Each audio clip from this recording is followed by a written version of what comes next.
আগামী ২ বছর সয়াবিন তেল কোনো লাভ ছাড়া বিক্রি করতে প্রস্তুত বসুন্ধরা গ্রুপ। এজন্য কাঁচামাল আমদানি ও এলসি খুলতে সরকারের সহায়তা প্রয়োজন বলে জানিয়েছেন বসুন্ধরা গ্রুপের ফুড বিভাগের বিক্রয় ও বিপণন বিভাগের প্রধান মোহাম্মদ রেদওয়ানুর রহমান।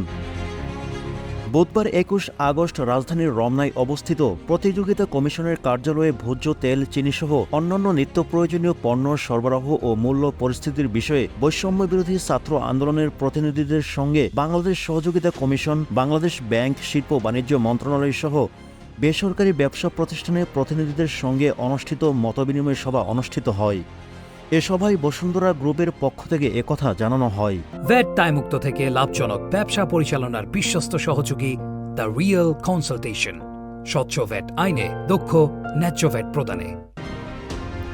সভায় শিক্ষার্থীদের সয়াবিন তেলের দাম কমানোর বিষয়ে প্রশ্নের জবাবে মোহাম্মদ রেদওয়ানুর রহমান বলেন, আমি বলি কোন জায়গায় কাজ করার সুযোগ আছে।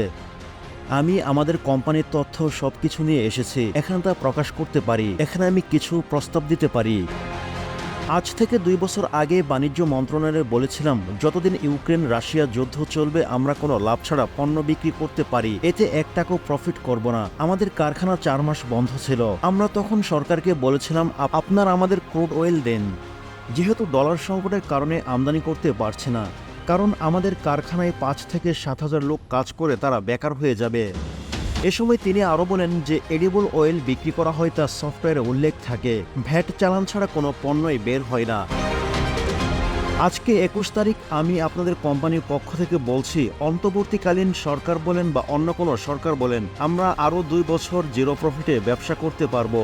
বসুন্ধরা গ্রুপ প্রস্তুত রয়েছে বলে জানিয়েছেন তিনি বলেন, সাপ্লাই চেইন ঠিক করতে হবে। ক্রুড অয়েল ব্রাজিল থেকে আনতে ৪৫ থেকে ৫৫ দিন সময় লাগে।